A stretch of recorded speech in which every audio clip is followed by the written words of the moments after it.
Buenas tardes. Buenas tardes. Buenas Sí, tardes. estaba esperando. Bienvenidos a todos. ¿Se escucha bien? Sí, Bueno, bienvenidos. Ya los había saludado antes, les había pedido un momentito de espera para que sigan ingresando las personas que se están conectando. Les agradecemos muchísimo que estén esta tarde con nosotros. Para nosotros es un placer encontrarnos con ustedes en el marco de la Universidad Kennedy para a realizar este encuentro en relación al psicoanálisis hoy. Eh, el título fue pensado en función de cuestiones que son de actualidad y que a nadie se nos escapa que la formación como profesionales necesita ser permanente y que cada día las situaciones nos van desafiando como profesionales con nuevas propuestas y con nuevas demandas que provienen de distintos espacios de la sociedad. En este marco, la doctora Levato, que ha escrito muchos libros sobre psicoanálisis y que tiene una vasta experiencia, ha decidido ofrecer este espacio de charla y de consultas incluso después respecto de la maestría, porque nosotros tenemos tenemos una propuesta muy interesante en términos de maestría en modalidad virtual, cursada totalmente en modalidad virtual, de manera que realmente es innovadora y realmente es muy, muy didáctica y muy accesible para que sea compatible con nuestra vida profesional o en nuestra vida personal en otros ámbitos. Así que esta maestría va a estar comenzando en agosto y con mucho gusto tendremos la alegría de tenerlos a ustedes conectados para hacer esta formación. Así que en este marco les agradezco nuevamente y le doy la palabra a la doctora Levato, que es la directora de la maestría, tanto en modalidad presencial como en modalidad virtual. Así que, bueno, sin más preámbulo, Mabel. Bueno, Laura, te agradezco mucho el acompañamiento, como siempre, el entusiasmo y las iniciativas para hacer este tipo de conversaciones. Vamos a darle ese nombre, porque conferencia suena un poco que vamos a hacer un intercambio, son todos colegas los que están. Estoy viendo algunas personas como Karina, que ya hizo la maestría hace muchos años, o sea que es muy lindo el reencuentro.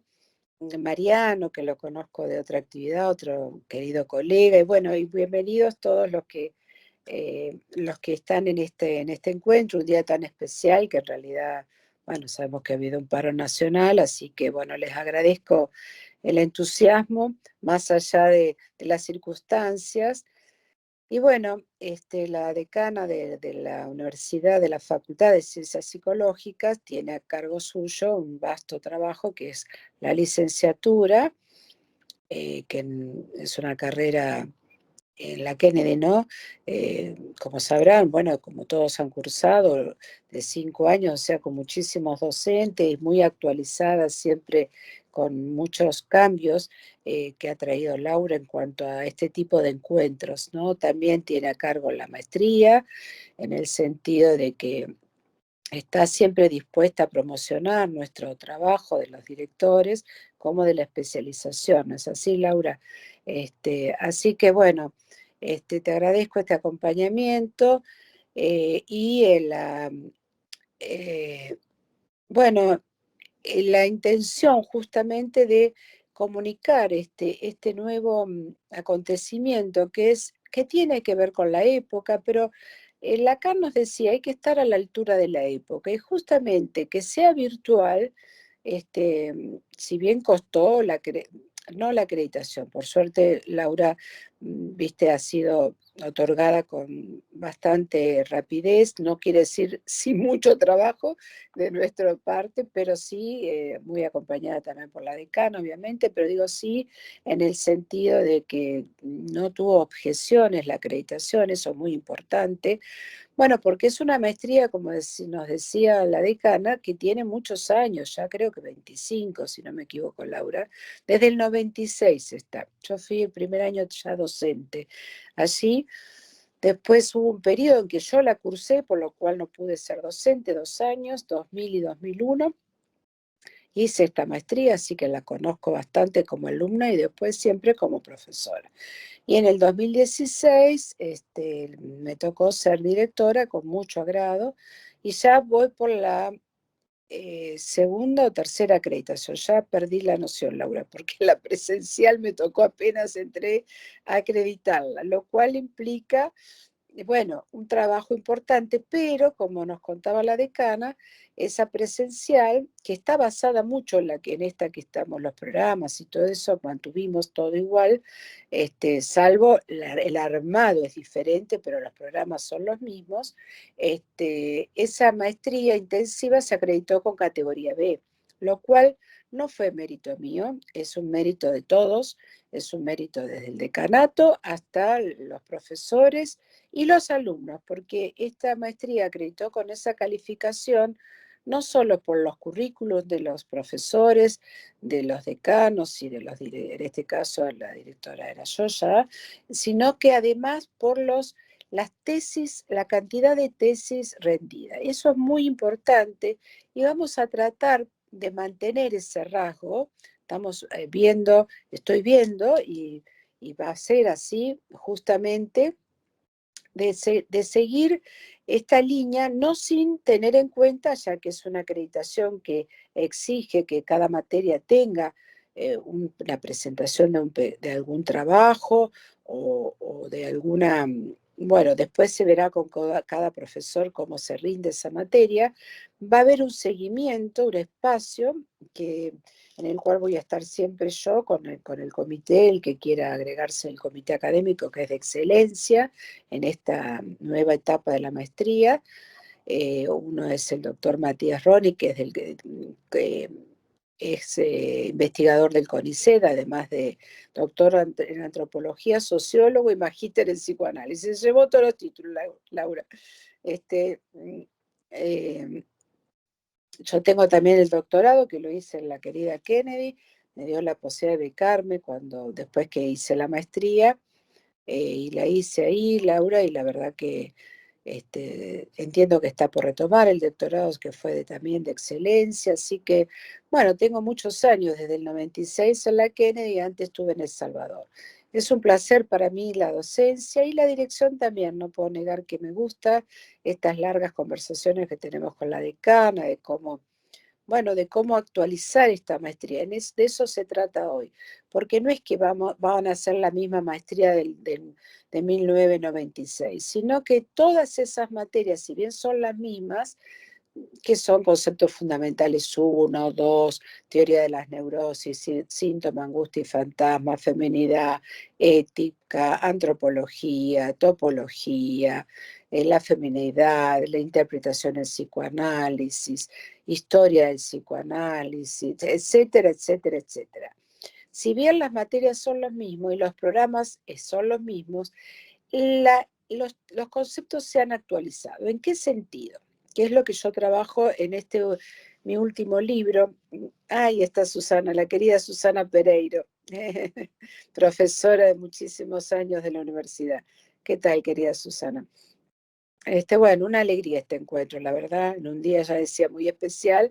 Estamos acá no trabajando, sino estamos conversando con colegas. Me gustaría también que ustedes aporten desde cada uno de su lugar. Eh, y bueno, la novedad es, como decía Lacan, estar a la altura de la época, justamente es no dejar que los conceptos se envejezcan. ¿Con esto qué pienso yo? ¿Que el inconsciente cambió? No. El inconsciente no cambió, por eso es que está esa materia que la voy a dar yo, conceptos fundamentales en la obra de Sigmund Freud, que justamente tengo 2 libros que la sostienen, que uno es Metapsicología, que lo habrán visto gente que fueron alumnos míos, y otro es un libro que hice hace 2 años, Laura, eh, que se llama Conceptos fundamentales en la obra de Sigmund Freud, donde justamente yo ahí lo escribí a propósito, porque cuando uno vuelve a escribir sobre conceptos básicos, se encuentra con que Freud había dicho todo y lo había adelantado incluso.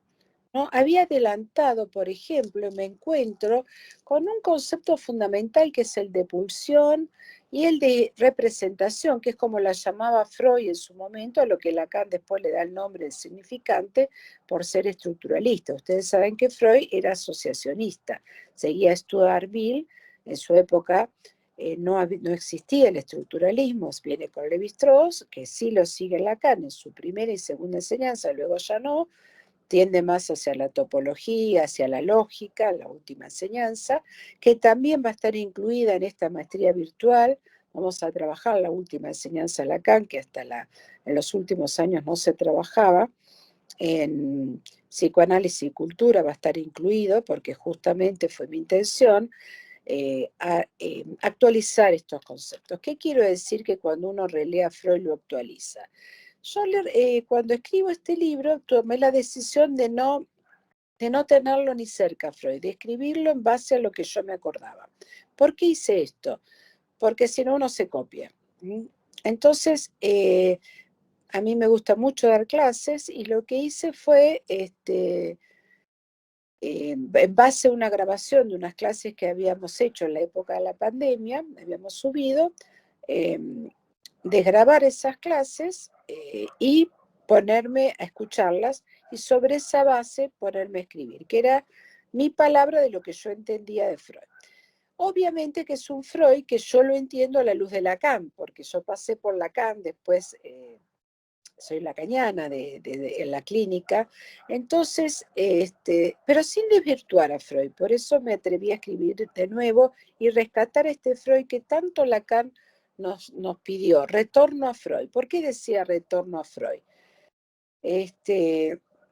Porque justamente cuando uno empieza a encontrar en Freud los conceptos que después Lacan desarrolló magistralmente, nadie le quita esa importancia, pero me encuentro, por ejemplo, que Freud decía, y me había olvidado, cuando después que lo escribo, yo releo después el texto de Freud y digo, qué interesante, porque yo lo había puesto, pero no me daba cuenta mientras lo ponía, es lo visto y lo oído siempre. Cuando lo leo, digo, es representativo de la pulsión, nos decía Freud. O sea que esa inscripción, esa representación que nos queda del psiquismo, que ya nos había dicho en los inicios Freud, que requiere la pérdida de objeto. En la medida que hay inscripción, ya el objeto está perdido por estructura para siempre.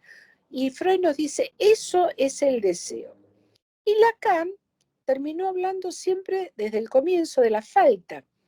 O sea que fíjense cómo Freud nos dice, nos orienta que el deseo está en base a lo que no está, a esa falta, que la gente entiende, y ahí eso que me parece importante aclararlo, Laura, hoy ya que esto es una conferencia, que el psicoanálisis no tiene nada en contra del feminismo, porque Freud no hablaba de pene, hablaba de falo. Y falo, la creencia popular en general, es creer que Freud lo ubicó en el pene. Freud no lo ubicó en el pene, era un lugar simbólico, él le dio un valor simbólico al pecho de la madre, a las heces, al pene en la etapa fálica, pero por el lugar que ocupaba entre el tener y no tener.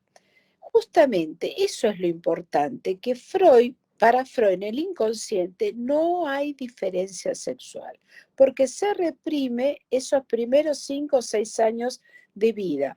Y en esos primeros años, hasta donde llega el niño, que ahí está la represión, cuando se termina de constituir, es en el final, no al final, perdón, en el sepultamiento del complejo Edipo, y aclaro que se sepulta porque quedan restos. Sabemos que esos restos son restos de ese amor y odio hacia los padres, que son con los que trabajamos en los análisis, y se transforman, dice Freud, en identificaciones, algunos, no todas, ¿no?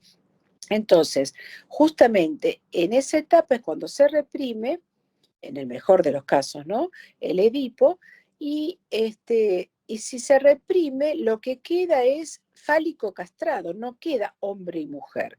O sea que, como dice Lacan, no se nace ni hombre ni mujer, sino que se hace.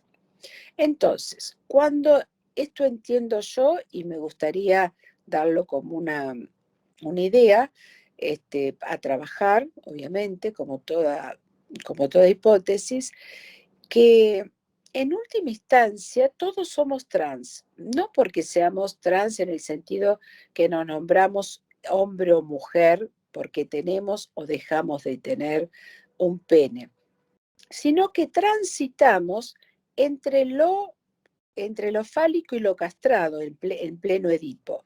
Freud habla del Edipo positivo y del Edipo negativo, o sea, tanto en hombre como mujer. O sea que estamos en posición activa frente a la madre y frente al padre, el varón, como en posición femenina, lo dice Freud claramente. Cuando habla en el Yo y el Ello, el capítulo 3, ahí habla de las distintas funciones que va cumpliendo el padre y la madre en el niño, en tanto femenino, pasivo y activo. Por eso Lacan lo tomó muy bien de Freud y Freud también lo dijo, en el inconsciente solo hay pasivo y activo o fálico y castrado. Muy interesante porque ahí tenemos las dos estructuras neuróticas, Laura. La histeria, fálico castrado, y la neurosis obsesiva, pasivo y activo, que son la fijación a la libido en esas dos etapas, ¿no? O sea que entender que lo fálico para Freud se ubicó en el pene en ese momento porque es un símbolo de completud. ¿Por qué? Porque el niño quiere tener, no quiere no tener. La nena quiere tener lo que el otro tiene también. No entiende que la vagina tiene una función. Recién empieza a entenderla en la adolescencia. Por eso digo que todos somos trans, en el sentido que transitamos entre entre lo fálico y castrado primero y luego entre lo femenino y lo masculino, ya en la pubertad. Ahora, ese lugar de lo femenino, todo sujeto tiene que pasar. No quiere decir castrado, sino femenino es tolerar la diferencia con el otro, tolerar la falta, lo que no hay, el tener, que puede ser ocupar un hijo, dice Freud, puede ser el pene, luego dice puede ser un niño, un ideal, una profesión, lo que fuese el dinero, es muy común el tema de que el dinero tenga un lugar fálico, un ideal, bueno, lo que sea. Justamente, esto me interesaba destacar de Freud, que cuando habla del representante representativo de la pulsión, Freud nunca dejó de lado este lugar real que hoy en día tienen todos los síntomas, Laura, que es, ¿qué quiere decir con real? Freud lo trabajó en el sentido, y pulsional, Freud lo trabajó en el sentido, le dio otro nombre, le dio el nombre de neurosis actuales.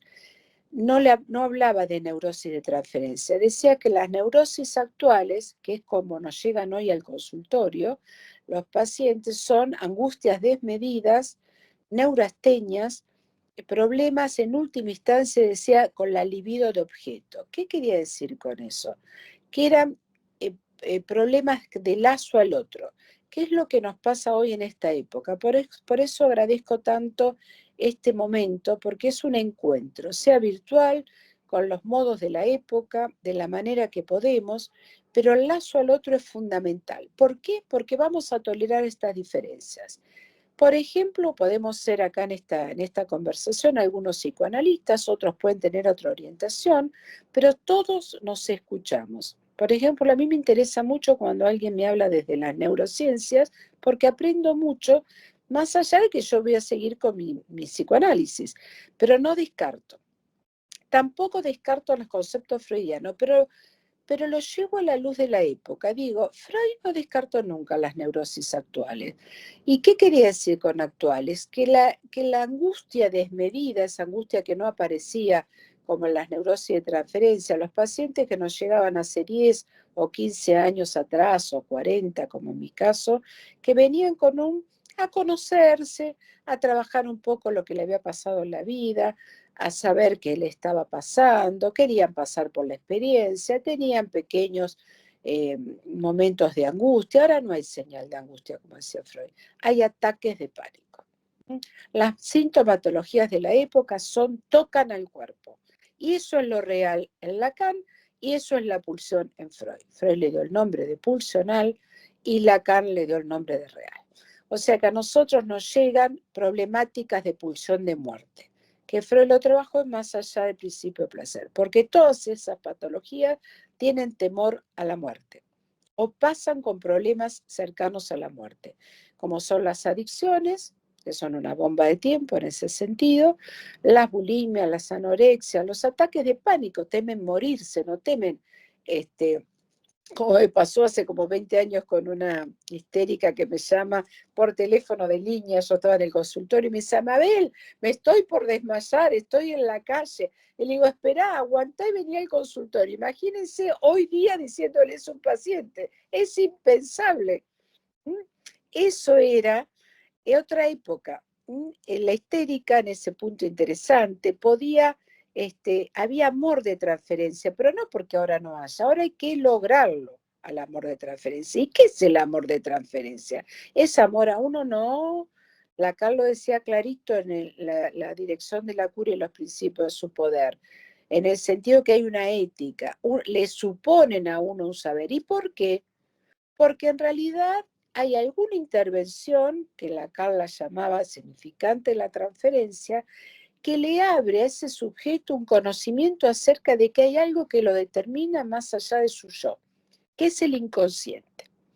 Pero en esta época, yo entiendo, y lo pongo en mis libros, se rechaza el inconsciente. ¿Por qué? Porque el inconsciente, tal como Freud lo descifra y lo describe en el complejo del semejante, rechaza la diferencia, justamente la desmiente, que es la defensa anterior a la represión. Aún con la represión, miren qué interesante, qué lúcido Freud, dice que cuando actúa la represión termina proponiendo algo maravilloso. Imagínense, época victoriana, termina diciendo que el yo queda escindido para siempre a partir de la represión. Ojo, dice en una parte que desmiente la realidad y en otra que la reprime y acepta la realidad. Y es tal cual. Si no, no existiría hoy día la fake news, por ejemplo. Si en el psiquismo no existiría una estructura que ayuda a desmentir o que está la desmentida. ¿Qué sería la desmentida exactamente para Freud? Sí, es cierto, pero aún así no lo creo. Freud lo refiere claramente en relación al falo de la madre. Freud dice lo siguiente, el niño anhela ver el falo en la madre. Nunca dijo que lo vio, ni lo alucinó, ni nada por el estilo. Anhela ver el falo en la madre. Y anhelo es querer tener lo que nunca se tuvo. Eso, dice Freud, nunca se pierde. Y está bien, porque Lacan, Miller, que es el seguidor de Lacan, nos dice que hay que morigerar esa cosa, ese dasdín que Freud decía que era la roca viva que nunca podemos llegar a tocar. ¿Qué quiere decir morigerar la cosa? Quiere decir que hay que poder tolerar esta castración, la falta, la vida que no, finalmente se nos va a terminar, la muerte de los seres queridos. Ese yo queda escindido para siempre, casi en beneficio propio. Ahora, a veces la época lo utiliza, y ahí está cómo utilizar la desmentida. ¿Saben quién le enseñó a la publicidad a utilizar la desmentida? El nieto de Freud, en Estados Unidos. El nieto de Freud empezó a trabajar con los publicistas y empezó a enseñar esta cuestión de que hay una parte del psiquismo que desmiente la realidad. Freud lo trabajó, si quieren verlo, en 1927 en el fetichismo, la desmentida como defensa. Yo la trabajo junto a otros profesores que investigaron en un libro que se llama Nuevas formas de síntomas, son los 2 primeros capítulos, eso lo trabajamos junto con la profesora Mariana Dopaso. Y Freud lo trabaja en un artículo de 1938, finalmente, que se llama La escisión de yo como proceso de defensa. O sea, que justamente el yo se defiende escindiéndose. Esto para el narcisismo, que insisto, el narcisismo es un concepto, como dice Freud, no es una estructura. El narcisismo es un concepto que está entre el autoerotismo y la libido objetal. O sea que hay que pasar por el narcisismo para poder llegar a amar al padre y a la madre. O sea, es un momento constitutivo del psiquismo, el narcisismo. La libido puesta en el yo. Freud lo definía específicamente diciendo que el narcisismo es el complemento libidinoso del egoísmo inherente a la pulsión de autoconservación. Ustedes dirán, ¿pero qué quiere decir todo este lío? Es muy sencillo. A la autoconservación, que es la pulsión que nos lleva a alimentarnos, es pulsión, no es instinto, o sea que por eso existe la anorexia o la bulimia, y hay bebés anoréxicos, aunque parezca mentira. Ahí veo que hay, ya los decían entrar, expulsión de autoconservación, pero en la pulsión de autoconservación triunfa el autoerotismo, todavía no rige el principio de placer. Entonces, al autoerotismo se le suma el placer, y eso va a parar al yo, y justamente aparece ese segundo momento de la libido para Freud, que es autoerotismo, narcisismo y luego libido objetal. O sea que no es una estructura el narcisismo. Puede haber, en todo caso, personalidades, si quieren nombrarlo así, porque ningún autor, ni Freud ni Lacan, hablaron de estructuras narcisistas. Hubo otros autores, sí, pero los dos clásicos no. Hablaron de narcisismo como un concepto. Y que la época pueda ser a un sujeto más narcisista en el sentido que rompe la ligadura con el otro, que es esta época que estamos viviendo. Primero estoy yo, segundo estoy yo y tercero estoy yo. Justamente la época evita el lazo al otro. ¿Por qué? Porque el otro te incomoda. ¿El otro por qué te incomoda? Porque te trae la diferencia. Ya nos había dicho Freud, porque el otro tiene, yo no tengo, bueno, etcétera, etcétera. Te trae las marcas de la diferencia. Y nadie quiere ver lo que no tenés, ni nadie quiere ver las diferencias. Y justamente nosotros los analistas nos dedicamos a trabajar ese lugar de falta que le cuesta tanto al sujeto soportar. De entrada no, de entrada nos van a hablar de los otros y hay que saber encontrar el momento de intervenir para que ese sujeto pueda encontrarse con la falta.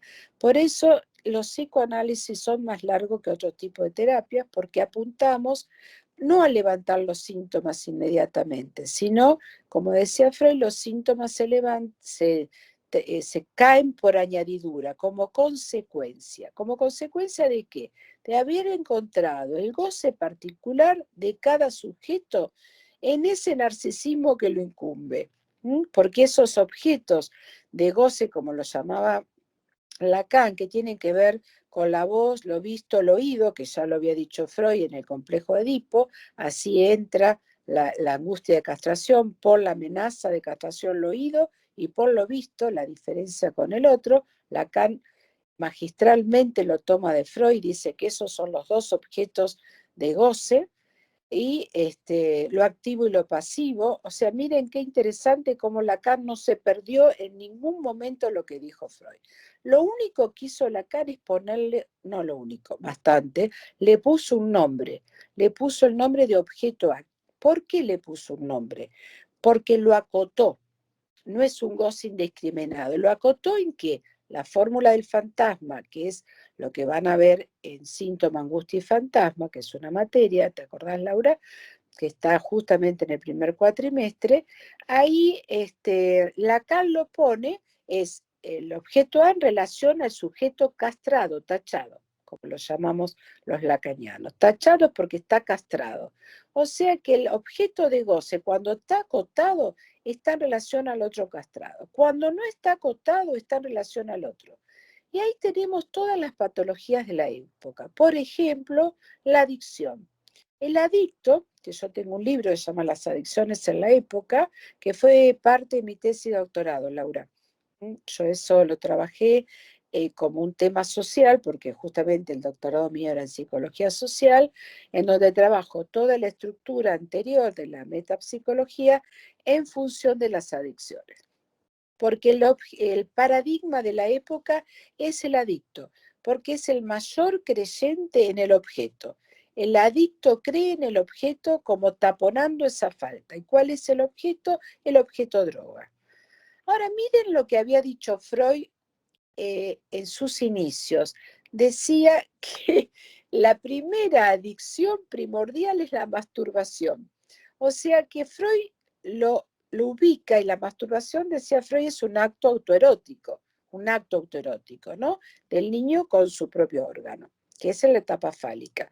Entonces, fíjense qué interesante, porque nos está diciendo que el adicto rechaza el lazo al otro, busca el autoerotismo. Y ustedes sabrán, los que son psicoanalistas, han tenido pacientes adictos, que el adicto, cuando está en su máximo momento de locura, podríamos decir, en el sentido casi desanudado del otro, se encierra a consumir sin parar 2 o 3 días. Y no hay lazo al otro. Ahí desaparecen, es cuando las novias te llaman, que no está, no aparece por ningún lado, se borran. Eso es puro autoerotismo. Por eso Freud dice que es la adicción primordial. Miren qué interesante, ¿no? Que adelantado en ese punto. También lo llamaba quitapenas, justamente como algo obturador de un duelo que no se puede terminar de hacer. O sea, bueno, no sé si hasta ahora he hablado mucho, voy muy rápido, pero bueno, le estoy tratando de actualizar los conceptos, cómo los vamos a ir trabajando. Si bien vamos a trabajar qué es la represión, cómo funciona el inconsciente, todo, pero siempre, por lo menos lo voy a tratar de transmitir para todas las materias, si ha sido en las reuniones con la decana, que siempre los conceptos vamos a tratar de trabajarlo a la luz de la época. En este sentido, que no es que no está más el inconsciente, está, pero hay que encontrarlo. El sujeto tiene que encontrarse con ese inconsciente y aceptarlo, aceptarlo.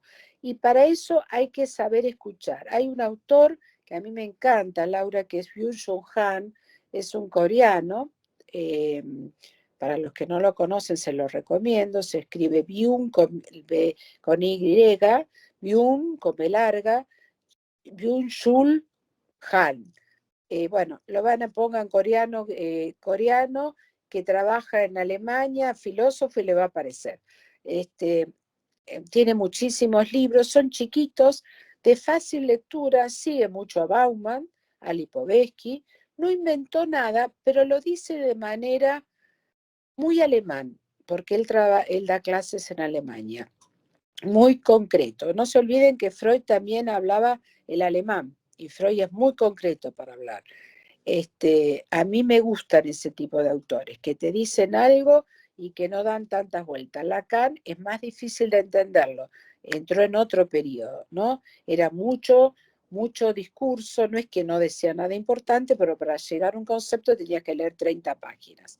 Y hasta que llega, en mi caso, alguien que me lo explique, que me vino muy bien, que fue en el año 1981, perdón, que yo lo conozco en un seminario de Miller, que viene acá a la Argentina, y siempre me quedó una frase: el que dio fue síntoma y fantasma.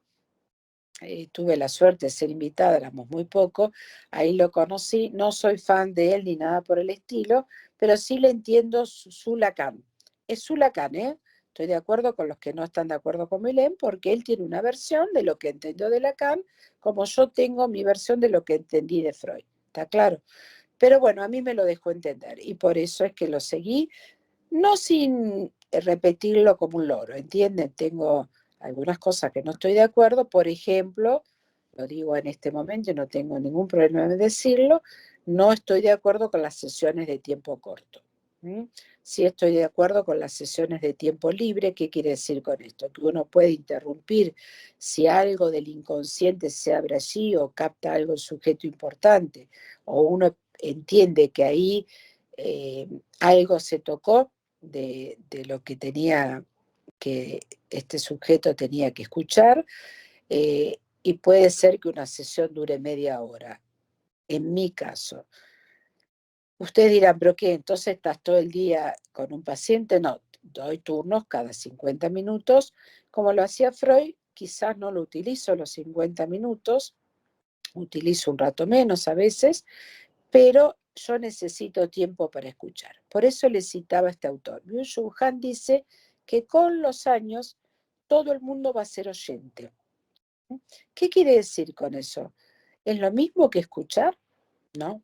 Por eso nosotros hablamos de la escucha analítica, ¿no? Si quieren, la escucha psicológica. Yo hablo de la escucha analítica, pero bueno, es la maestría de psicoanálisis, Laura. Pero oyente es uno oye un ruido, oye un perro, oye el vecino, oye, pero escuchar no es lo mismo. Escuchar es para Freud y para Lacan la atención flotante. ¿Qué quiere decir esto? Que uno no habla, escucha y repite como mucho lo que dice el paciente o redondea en función de que el paciente está hablando. No aconseja, no sí interpreta, digo, no es que se queda callado. Tampoco creo en el analista mudo, no me interesa eso.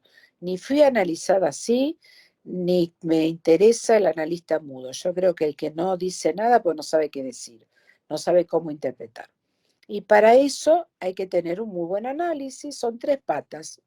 El análisis, el estudio, por eso esta maestría es muy importante porque todos los que somos profesores, en su gran mayoría, en el 90%, somos psicoanalistas.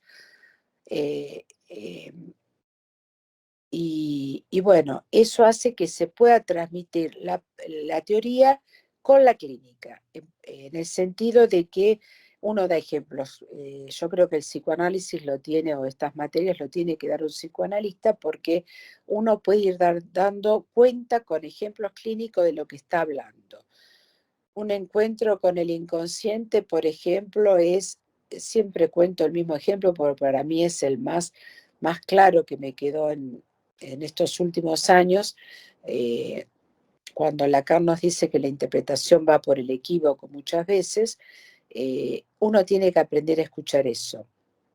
Ese doble sentido que tiene la representación cosa en Freud, pero a la luz de la palabra, que toma la estructura del lenguaje, que tiene muchos sentidos, esa palabra puede tener otros sentidos, pero hay que encontrarle para ese sujeto cuál lo es.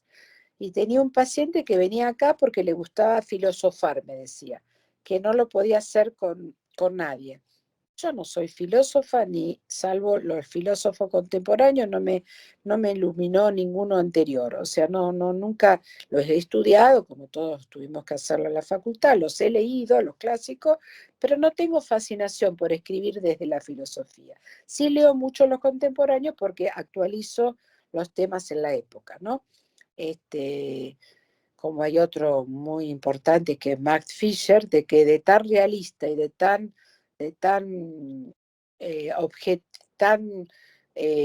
poco disfrazó la cosa que se suicidó. O sea que tampoco vayamos a ese extremo. Hay otro como Marauché, que es antropólogo.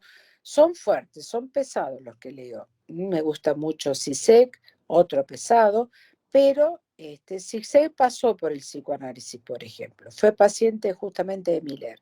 O sea que él ha leído el psicoanálisis y eso es muy importante, ¿no? Para nosotros los psicoanalistas leer los contemporáneos, porque te dicen este tipo de cuestiones, que el sujeto hoy día, como dice Byung-Chul Han en un libro que se llama El aroma del tiempo, ha perdido el aroma del tiempo. ¿Qué quiere decir con esto? Que no hay en las cocinas aromas. ¿Mm? Antes uno estaba a media cuadra de la casa y ya sabía lo que había cocinado la mamá, los que somos del interior, ¿no? Como en mi caso. O cuando se abría la puerta, los de acá. Hoy día uno saca del freezer, calienta, porque no hay tiempo. Eso es otro de los temas que él trabaja, el tiempo. ¿Mm? Hay muchas tesis que trabajan el tema del tiempo en la maestría. Es muy interesante. Una de ellas, acá la tenemos presente, es mi querida Susana Pereiro, que después te voy a dar lugar para que hables de eso, de los tiempos lógicos, como los llamaba Freud, que no son tiempos cronológicos. Bueno, este paciente un día me dice, perdón por ser tan vago. Se refería a la vaguedad con que hablaba. Y yo, a la manera lacaniana, siguiéndolo fielmente, le digo, ¿por qué me pide perdón por ser tan vago? Entonces me dice, él escucha y vago como vago, el vago que no hace nada. Y ahí empieza a creer en su inconsciente. Ahí empieza su análisis. Ese es el significante de la transferencia que lo va a llevar de la vaguedad a un vago, no porque no trabajara necesariamente, sino porque ubicaba la pasividad en un machismo absoluto. Miren la paradoja, él era el que se levantaba, perdonen que hable así, pero bueno, era administrador de un consorcio y tenía, ese era su objetivo, andar por los edificios con las mujeres que estaban solas en la casa. Él era muy fiel a su mujer. ¿Y por qué, de dónde a lo largo de todo este análisis se fue trabajando mucho ese temor a la pasividad en un hombre que tiene que, Freud ya lo habría hablado, esto en Pega en un niño, el hombre pasivo ante el padre? En realidad él le venía porque la madre le había comunicado que el padre había sido abusado en el orfanato que había sido criado. O sea que él temía terriblemente la homosexualidad posible del padre, que no lo era, pero que la madre, como buena madre devoradora, como dice Lacan, ese cocodrilo que se traga al hijo, le instauró este temor a la homosexualidad en el padre, y él terminó como síntoma teniendo un machismo desmedido, tratando de demostrar todo el tiempo que le gustaban las mujeres. Le pasa una paradoja casi sintomática mientras está en análisis, que empieza a ver a su mujer con característica de hombre. Su mujer se le va, un día la ve que se pasa la maquinita de rasurar por la cara de él y le produce un espanto tremendo ver esa escena, obviamente que es una escena fuerte, pero antes nunca la había visto. Seguramente esta mujer habría tenido muchas conductas y por algo la eligió. Los dos ejercían la misma profesión, pero ella le llevaba adelante esta administración de empresa, y adivinen qué era el padre, portero. O sea que él terminó haciéndole al padre el favor de ser el jefe de los porteros, de los encargados, porque el padre no quería que ejerciera su profesión, que era una muy interesante, que después en el análisis logra ejercer esta profesión y ser activo, porque la otra no le permitía. La mujer, de tanto que trabajaba, casi se transforma en un hombre. ¿Entienden lo que le digo? Bueno, él termina finalmente separándose de esta mujer, que se le transforma casi en la mujer barbuda del circo, ¿no? Tremendo, tremendo lo fantasmático de cómo triunfó, y se elige la más histérica de las mujeres, yo se lo puedo asegurar, porque cuando él termina el análisis me la deriva el tiempo a mí, y tuve que trabajar mucho en esta mujer, porque era su secretaria, típico, no fue muy lejos a buscar, ven esta pasividad de encontrar, pero encontró la feminidad, una histérica muy femenina en ese punto, no femenina, sino muy histérica, en donde tenía las vestimentas de la mujer, no los semblantes, no lo femenino lo encontró en el análisis, porque encontrarse con lo femenino en este hombre fue con esta pasividad ante el padre, y en la mujer es encontrarse con esa falta que es no tener el falo, que era en esta mujer tener todo lo de este hombre. La familia tuvo exactamente la misma cantidad de hijos que tenía él en su matrimonio anterior, se queda con la administración, trabaja, o sea, tenía una actitud claramente fálica, si bien tenía los disfraces de una mujer. Entiende que uno trabaja en eso. Eso es síntoma, angustia y fantasma, trabajar. El síntoma tiene que ver con con los semblantes que se muestran. Hay una parábola muy interesante que un hombre se mira en el espejo y ve al padre. La mujer ve que a cada rato lo esconde el espejo, y que a cada rato este hombre iba a mirar ese espejo, y que la mujer sospecha que se encuentra con una mujer en ese espejo, que veía una mujer. Entonces va, la mujer agarra el espejo y ¿qué ve? Una mujer.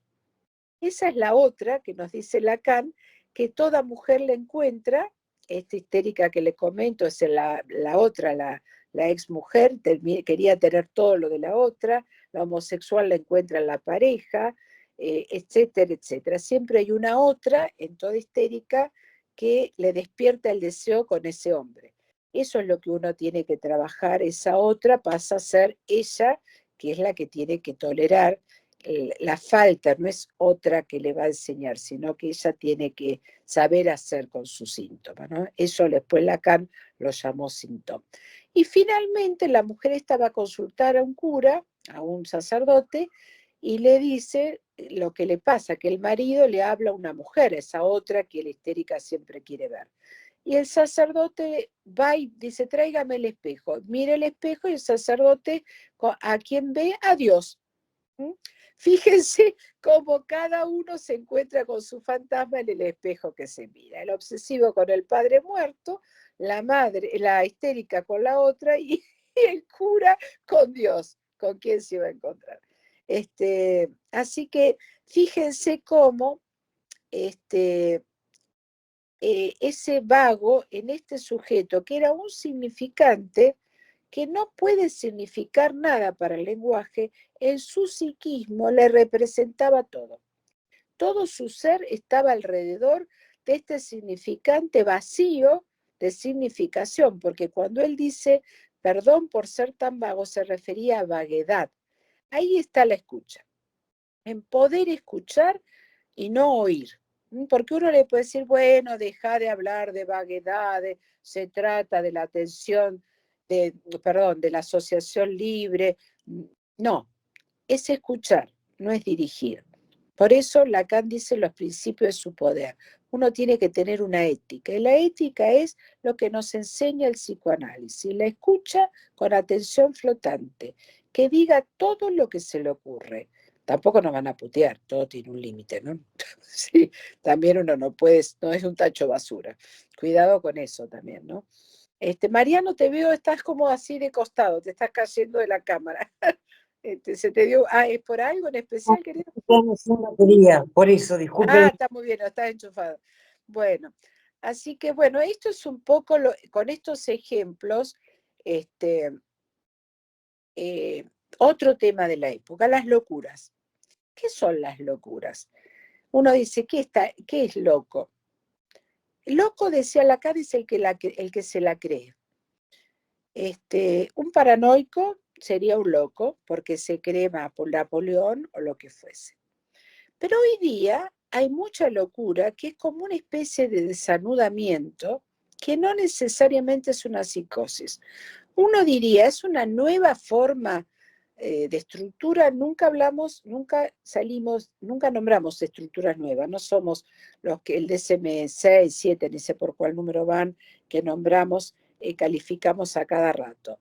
Pero sí podemos decir que hay desencadenamientos sin que lleguen a ser psicosis, que son las locuras. Un sujeto neurótico se puede desanudar por un rato.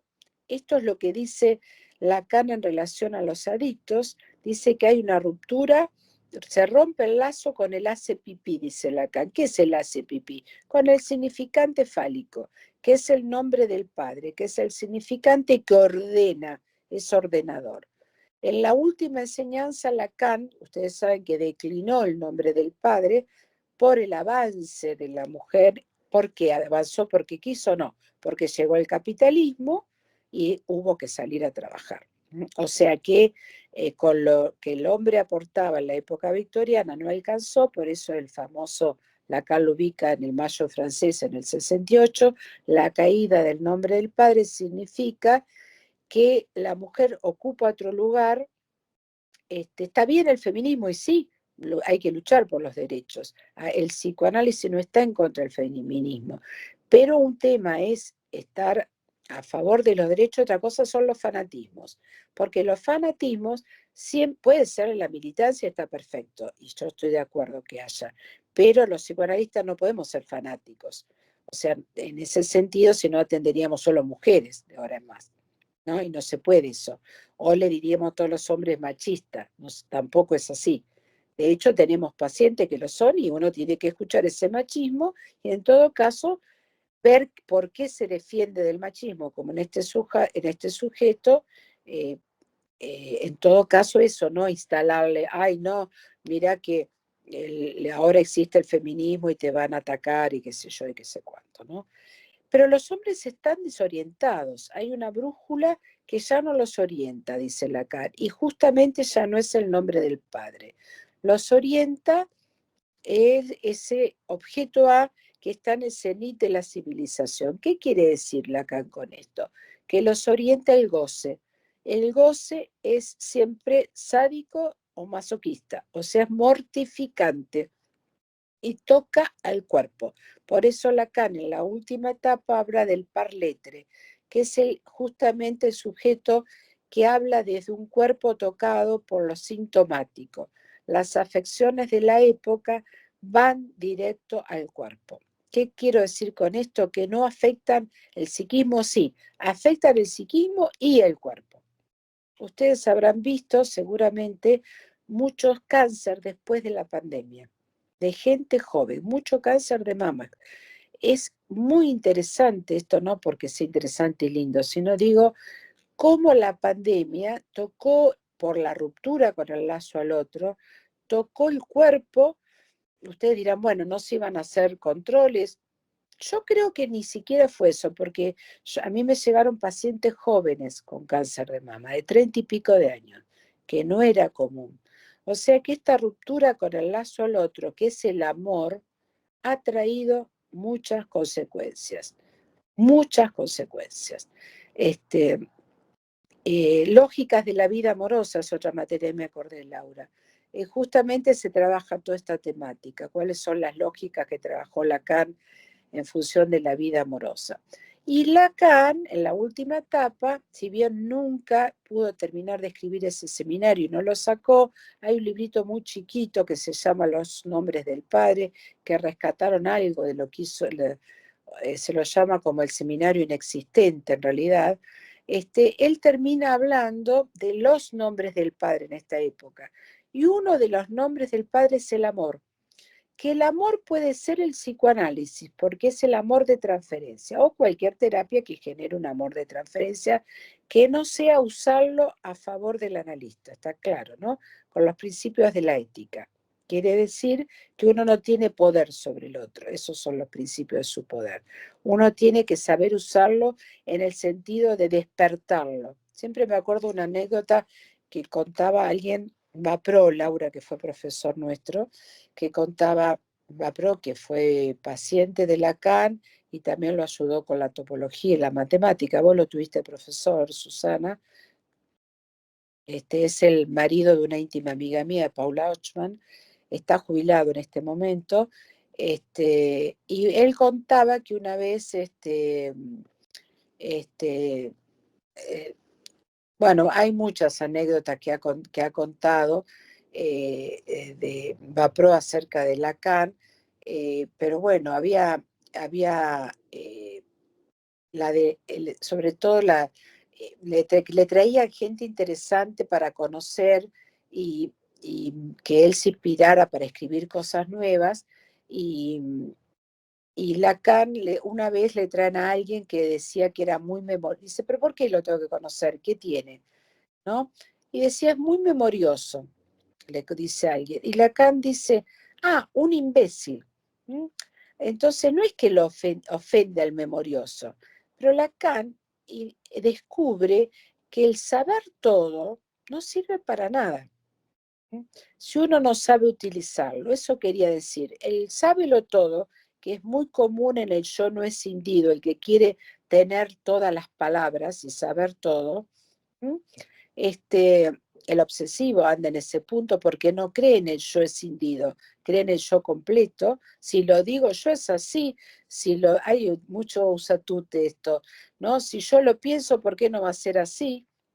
Si yo lo escuché en la televisión y te digo que es así, no creen que puede haber fake news, ¿eh? O que te pueden inventar algo. Yo lo vi.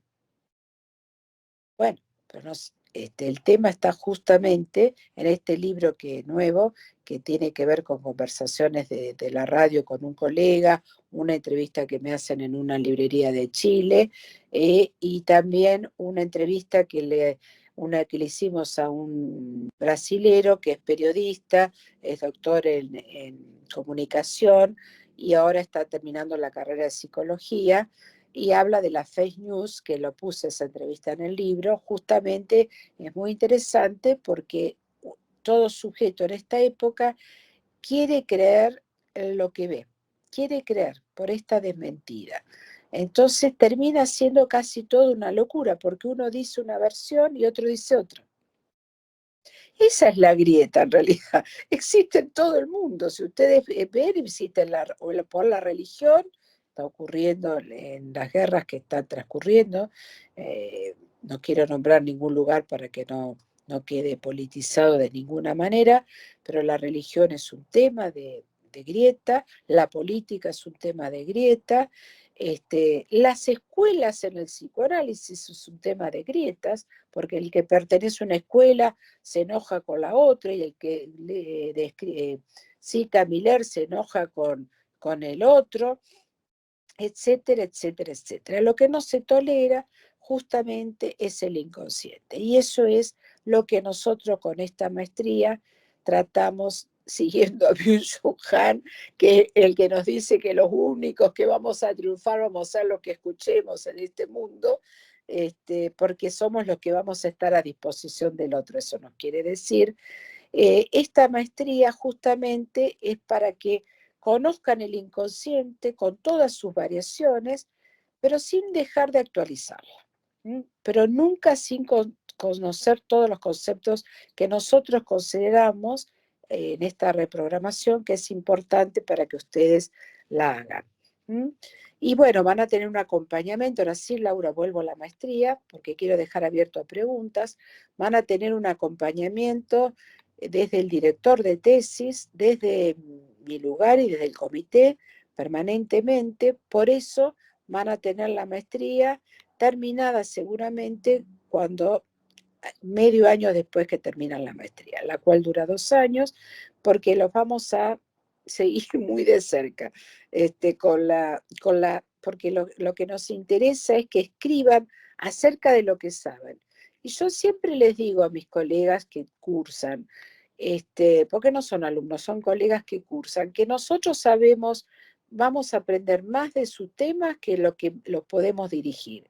Por ejemplo, en el caso de Susana, yo aprendí más, aún siendo su tutora, aprendí más leyéndola a ella que lo que sabía antes de ser su tutora. Si bien se elige en función de algún conocimiento de la temática, nunca vamos a saber más que el que investigó el tema. Por eso esto para mí ha sido muy enriquecedor estos años, Laura, porque uno lee las tesis, yo las leo también para poder luego habilitarlas, sean o no dirigidas por mí, o las lee el comité, pero siempre le doy una ojeada. Y es impresionante la cantidad de temáticas que uno va descubriendo a lo largo de estos años, ¿no? Cómo se van actualizando. Yo he tenido, por ejemplo, tesis de jueces, que he aprendido muchísimo de cómo hace un juez para dirimir un caso, cómo utiliza, cómo ser, como lo tenemos que ser los psicoanalistas, arbitrario en ese punto y no dejarse llevar por los fanatismos justamente.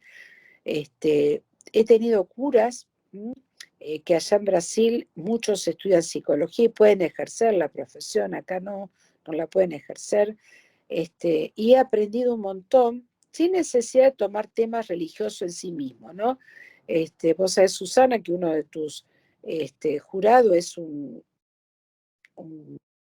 religioso que está leyendo tu tesis, sí, que trabajó sobre el tiempo, hizo una tesis espectacular, que es el que me corrige mis trabajos, mis libros, perdón, cuando los traduzco al portugués, él es el corrector. Sí, Susana. ¿Le dan la palabra? Sí. Eso es Nino Sancho. Me da un poquito de temor porque yo como docente en Kennedy tuve un par de alumnos, como vos decís, acá no pueden ejercer, pero también es común que tener alumnos en Sí. Kennedy en psicología que fueron o son curas, digamos. Y la verdad que saben de filosofía tanto que yo temo que me digan... No te va a preguntar absolutamente nada y eso es lo que también quiero comunicar, porque todos le tienen miedo a la defensa. No, claro. Nadie te puede preguntar acerca, porque la tesis una vez que la presentan y está habilitada, está aprobada. Vos lo que tenés que demostrar es que ese aprobado, entre comillas, esté aprobado definitivo el día que la das y se te define la nota en función de que, porque se te puede desaprobar, eso seguro, estamos todavía en esa instancia, pero lo que se defiende más que nada es la nota. Vos tenés que demostrar que la escribiste vos, que no te la copiaste. Eso nosotros, quédate tranquila que primero lo averiguamos, si no se habilita nada. Pero segundo, por suerte Laura nos pasó solamente en dos casos que fueron rebotadas, obviamente, volvieron a cursar la maestría en los dos casos. Y no te van a preguntar, porque está prohibido preguntar acerca de lo que no escribiste. Por lo menos esta es la directiva que siempre hemos seguido. Se puede preguntar de todo, pero de la temática que escribiste, no de lo que no escribiste. O sea que si vos no tomás filosofía, te van a preguntar solo de lo que vos escribiste de ese filósofo. ¿Está claro? Está claro, pero hablar del tiempo sin pasar por la filosofía No, es eso difícil. desde ya, pero no te van a preguntar más. Por eso lo dije, pero no, está bien, todo bien, digamos. Y para eso estoy yo, digo, no estoy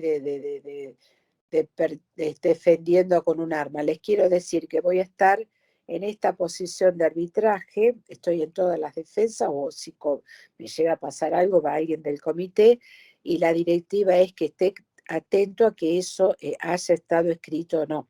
Y para eso está el jurado, que puede dilucidar y decir, bueno, eso no fue tomado. Por ejemplo, a mí me pasó en mi defensa de tesis, que por suerte igual fue muy bien calificada, que alguien que venía de la UBA, en ese momento se buscaba muchos directores externos porque había pocos recibidos en la Kennedy, por suerte tenemos mucho,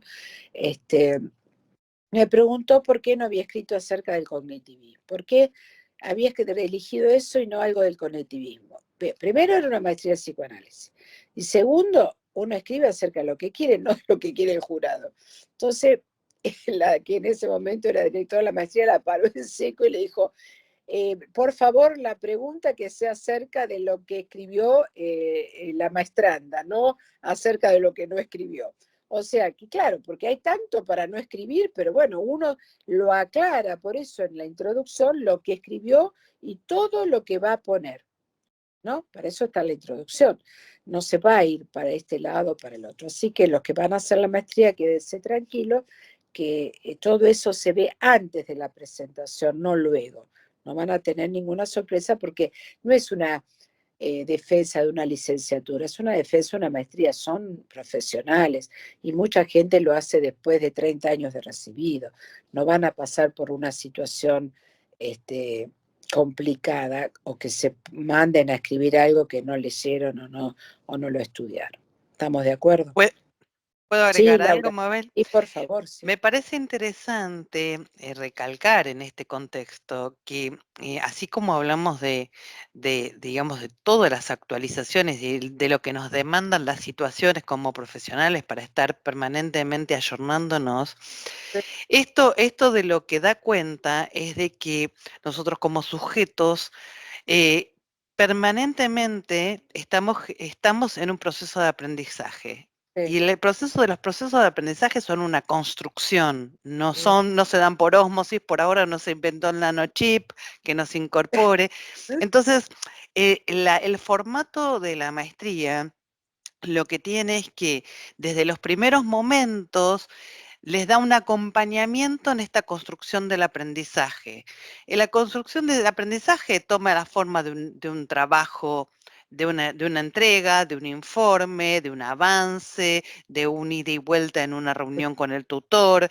Esto es lo que va dando cuenta de la construcción de ese aprendizaje, con lo cual no tendría por qué haber una gran sorpresa al llegar al momento de la defensa de la tesis. ¿Por qué? Porque se sostiene en esa construcción del aprendizaje que no es inmediato, no es instantáneo y que lleva esos 2 años y alguito. Por eso la doctora Levato les decía, después de terminar de cursar hay un tiempo también para digamos, para esa organicidad de la construcción de ese aprendizaje, para ese retrabajo, para esa reconfiguración de todo lo recibido y digamos, reestructurado en función de esta defensa de tesis, pero que no va a ser, será una nueva configuración, pero que no va a ser algo totalmente inédito ni totalmente desgajado de lo anterior,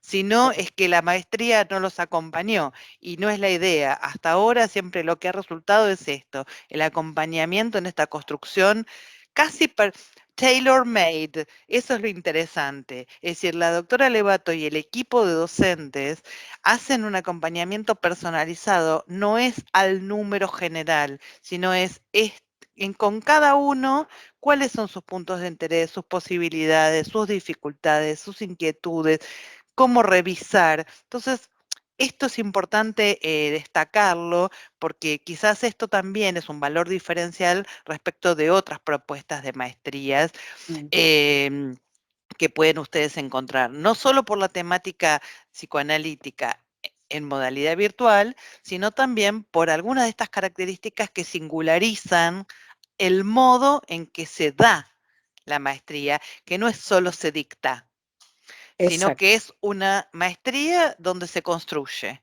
Sí, perdón, Susana, sí, adelante. Estás muteada, Su. Ahí. No, exactamente lo que vos decís, Lau, que además aprovecho para saludar, ¿no? Porque antes estaba como que andaba mal la cámara, tuve que salir y volver a entrar. Quiero hablar como alumna desde ese punto de vista, porque, como vos decís, uno está estudiando todo el tiempo, y yo hice la especialización hace muchos años, 20 años, en la universidad, y después más, y cuando decidí entrar a la maestría, me encontré con un formato que como alumna es muy favorable a la producción de conocimiento, por los coloquios, por los encuentros, porque además Mabel nos apresura en el encuentro con el tema, no nos deja dormir demasiado, y porque hay una cosa muy importante que es el respeto a las temáticas en los que uno está involucrado. En mi caso, yo como soy psicoanalista, tenía como más amplitud, pero de repente Ariel, que es anestesiólogo, necesitaba trabajar el dolor, porque era el tema que, ¿no? O el abogado, el tema de la ley, o sea, cada uno. Terminó siendo psicólogo, ahora es psicoanalista. Ahora es psicólogo, al final terminó estudiando la carrera de psicología también. Pero quiero decir que es efectivamente eso, primero que atañe a tu centro de interés o a tus preguntas más incipientes, que ella nos ha acompañado en ese encuentro de entrada. Nos apura, pero para ese encuentro, para que se produzca ese encuentro, porque la producción se va haciendo así, en los avances, en cada coloquio, en cada encuentro, en presentación, con ya tu tutor asignado. Entonces es tal cual como vos decís, Laura, cuando uno termina la cursada, tiene el 75% del trabajo ya realizado prácticamente, ya presentado en cada uno de los, ¿no?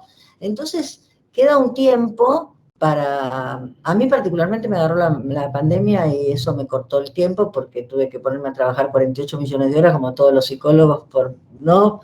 En ese momento, y no pude terminarla ahí, por eso la estoy terminando ahora. Y lo de la defensa, en realidad es tal cual como vos decís. Yo dije un poco, bueno, hay un cura que saben tanto de filosofía, me da un poquito de miedo, pero la verdad que yo aprendí muchísimo. Vos decís que aprendiste que aprendés con cada trabajo, y es real, pero yo aprendí muchísimo. O sea, elegí un tema que me parecía interesante porque me parece que se podría continuar, que podría ser otro, después de lo que trabajé en la maestría, podría hacer 3 trabajos más, ¿no? Podría publicar 3 libros relativos con el tema ahí, relativos a la clínica, montones de cosas.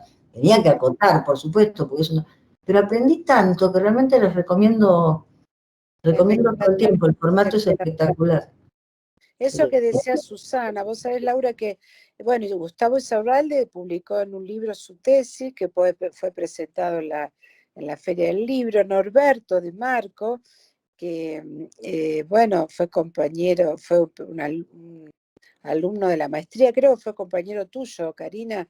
Es un muchacho que tiene tiene un problema de nacimiento de sordera y escribió sobre esa temática. Yo también fui su directora y me da una alegría inmensa porque, bueno, a través mío pudo llegar a la letra viva y obviamente que el trabajo es de él, pero me refiero que hicimos las cosas más rápido para que llegara.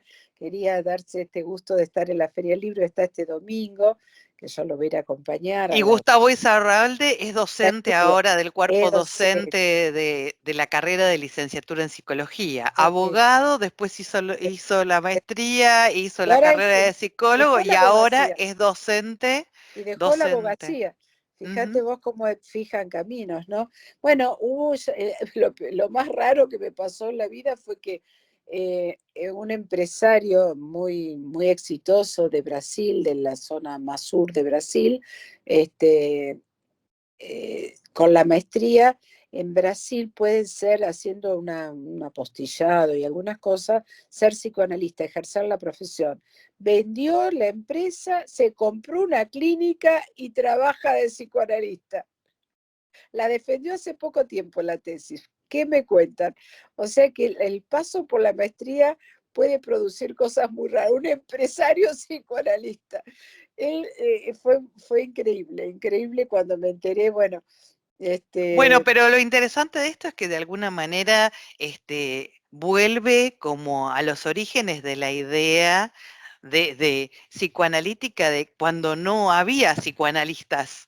O sea, alguna vez hubo personas que se interesaron por el psicoanálisis que no eran previamente psicólogos o psicoanalistas. O sea que, bueno, eso ya marcó un camino de que el psicoanálisis no tenía que ver estrictamente con una profesión, sin que necesariamente tenga que dar respuesta a todo tampoco, ¿no? Porque si no estaríamos otra vez con el tema de la falta. No, sería una religión, claro. Sí. Que te trata de contestar todo. Bueno, escucho ofertas, escucho preguntas, eso quiero decir en chiste, ¿no? ¿Alguien quisiera hacer algún aporte? Karina, una pregunta, Vanessa. Yo no los veo todos, no sé, Laura, si vos los ves, porque no pude entrar con la famosa computadora que es mi enemiga y estoy con el celular. Pero yo puedo ver si alguien escribe algo en el chat o si quiere levantar la manito y vamos dando la palabra para las preguntas. No quiero tocar porque tengo miedo de... No, vos quédate tranquila. Si quieren levantar la manito o simplemente abrir el micrófono y hacer algún comentario, una pregunta, una inquietud, un compartir en esta conversación. Y vieron que está muy de moda la palabra conversatorio, pero que a veces no es muy feliz. Así que en este compartir, en este espacio de compartir. Charla, a mí me gusta charla. Ahí Karina parece que levanta la mano. A ver, Karina, ¿qué tal, Karina? Nada, yo quería agradecer porque la verdad que yo soy licenciada en psicopedagogía y bueno, hice la maestría. No di la tesis todavía, tengo que rendirla, pero bueno, me encantó poder acercarme más al psicoanálisis, a lo que era Freud y a Lacan, a leer mucho, a poder escribirla, porque Mabel fue mi tutora, y la verdad que el acompañamiento es bárbaro, es como dicen. Uno cursa las materias y siempre está acompañado cada vez que uno hace las entregas. La verdad que es buenísimo, yo aprendí un montón. Es algo muy enriquecedor, la verdad que es bárbara, es muy linda.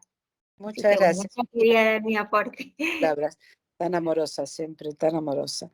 Eso también hay un gran respeto mutuo, ¿no? Yo respeto que la profesión de cada uno y el recorrido, y eso es importante porque esto no son clases magistrales, lo cual no quiere decir que no tenga rigurosidad, ¿no? Pero justamente es un lugar diferente, no es una carrera en donde se dan las clases y el alumno tiene que, si bien necesitan requisitos para aprobarla, eso desde ya, porque bueno, es una carrera, pero se tiene en cuenta la particularidad de cada uno en el buen sentido, ¿no? O sea, la riqueza que trae cada uno. Mariano, vos tenés, Mariano es bueno, está en otro lugar conmigo, pero es un querido colega. ¿Tenés algún interés? ¿Querés comentar algo de lo que hablamos, de lo teórico? ¿O estás ahí levanta la mano si querés, no es necesario si no querés hablar. No, me encanta escucharlos, los trabajos de cada uno son todos muy, muy cálidos, muy amables. Yo me veo como el increíble Hulk, me veo verde. No sé Verde, sí, no cómo, sé por no qué. soy el increíble Hulk, no sé qué pasó. Pero realmente Tanto loro, Mariano, tanto loro, quedaste verde. me terminé transformando verde. No sé qué pasó, pero realmente un placer escucharlas, todas de excelencia, realmente. Gracias, Mariano, siempre tan amoroso. Bueno, Bueno, para los que no nos conocen, sí, les aclaramos que esto no fue preparado, no es no, algo, no es algo que estuvo ensayado, no sabíamos con quiénes nos íbamos a encontrar, sabíamos que estaba Mabel y yo sí sabíamos que nos íbamos a encontrar, pero bueno, se fueron sumando y agradecemos un en un día montón muy esto. especial, le agradecemos que estén, porque fue un día los que tuvieron que ir a trabajar y demás, que les resulta difícil encontrar transporte, así que les agradecemos especialmente el estar acá presente. No sé, ¿Hay alguna otra pregunta o algún comentario de quienes están conectados que no tienen una la duda. cámara encendida? ¿Alguna duda?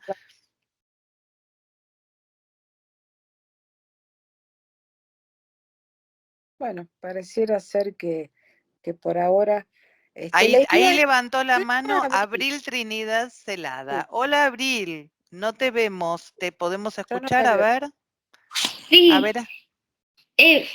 pido disculpas en primer lugar porque llegué tarde, Sí. porque yo soy abogada Ah, sí, y justamente llegué del estudio y no llegué, no pude llegar, no hubo forma de sí, llegar a horario, así sí, que pido mil disculpas. La no, verdad lo que yo escuché estuvo muy interesante y la verdad que me interesa mucho el psicoanálisis. Yo hago, que digamos, yo soy abogada criminalista, o sea, tengo una sí, maestría en criminología, entonces me interesa mucho la parte psicológica y lo que tiene que ver el comportamiento y todo lo que son los factores tanto sociales y externos como muy bien. internos eh, que provocan una actitud tanto antisocial como para llegar hasta una actitud delictiva. Pero la verdad me interesó muchísimo lo que pude escuchar y yo la verdad lo que quería preguntar es si había alguna posibilidad de poder escuchar o si quedaba alguna grabación que se podía subir para poder verla y no perderme tanto. No Sí, sé, Laura, eh, si grabó, cómo. tenemos ahí conectado a alguien de comunicaciones. Si nos pudieras confirmar si esto después va a estar disponible en la web o en alguna forma. Dice, el evento se grabará y se enviará por correo a todos los asistentes de la jornada. Ah, mira qué bien. Ah, Bueno, bien, Perfecto, bien, así que bueno, si te inscribiste y pudiste acceder hoy, quiere decir que vas a poder recibir el link para ver la grabación. si me la pueden bien. enviar a mí también los de comunicación por si alguien me la pide que no pudo entrar hoy, así Ujú. yo lo sigo transmitiendo. A mí me Laura, parece muy interesante que justo Abril haya llegado, aunque sea para sí, escuchar esto que decíamos de lo diverso, disciplinar y de cómo ah, igual el psicoanálisis nos convoca y nos atraviesa a cada uno en su ámbito disciplinar y que puede ser eso parte de la riqueza claro, del proceso de formación, ¿no? El intercambio desde otras miradas es muy, muy enriquecedor. Y en relación con digamos, no sé si hay alguna otra pregunta o comentario en relación con los aspectos prácticos.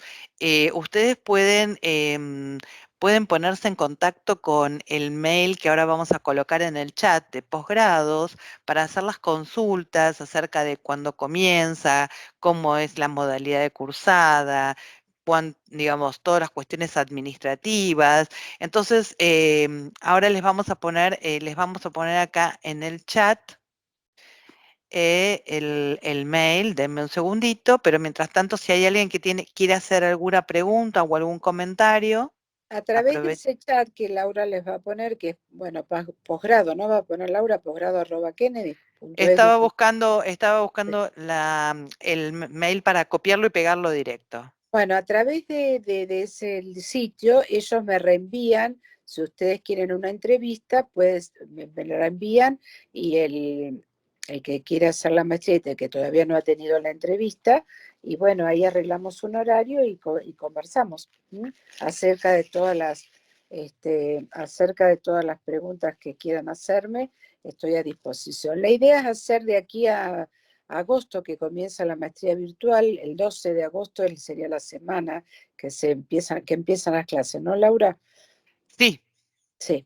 Esa es la idea, que comience para esa altura, por lo menos hasta ahora es lo que se está manejando.